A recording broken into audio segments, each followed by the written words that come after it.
Jean-Luc Lahaye a connu le succès au début des années 1980 avec ses tubes Femme que j'aime, 1982, Papa chanteur, 1984, et Débarquez-moi, 1987.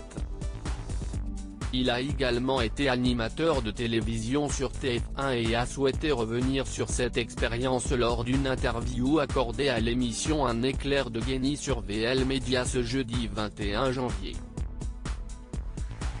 Il confirme d'abord s'être servi de son tube Débarquez-moi pour le générique de son émission Lahaye d'honneur. Le chanteur a donc souhaité revenir sur les réflexions qu'il a pu recevoir en indiquant premièrement qu'il voit toujours des chroniqueurs qui balancent des fausses erreurs de ma part.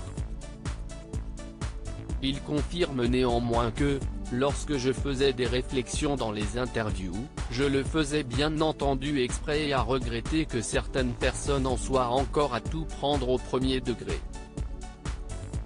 Il a conclu en affirmant que cette période est un excellent souvenir mais aussi un pari tellement audacieux.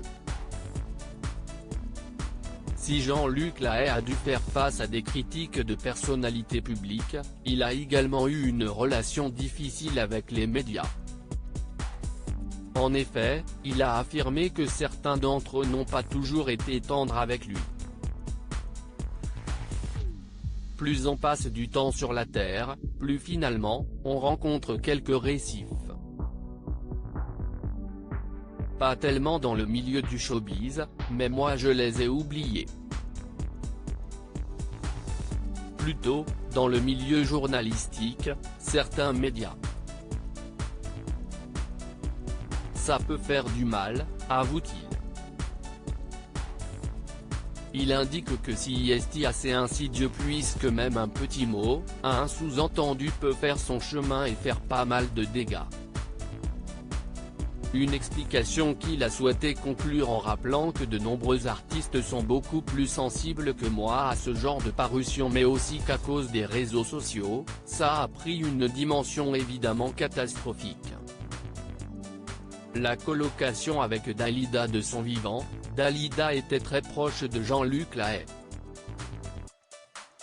Les deux artistes ont également vécu ensemble puisque la chanteuse lui avait proposé de venir s'installer dans sa demeure.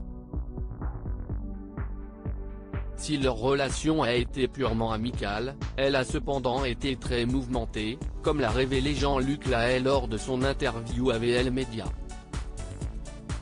Elle avait du charisme, mais il ne fallait pas se fâcher avec elle.